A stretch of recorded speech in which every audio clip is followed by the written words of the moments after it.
ingatan. Yeah, One Rhyme Production.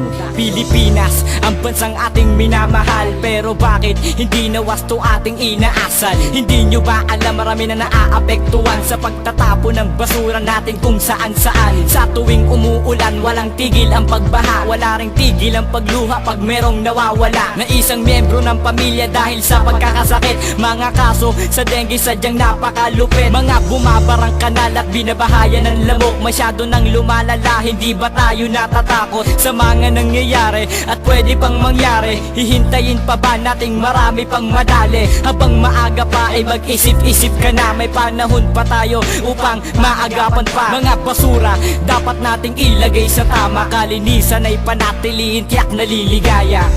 Masdan ang kapaligiran, masdan kung may kalinisan ba na nararanasan.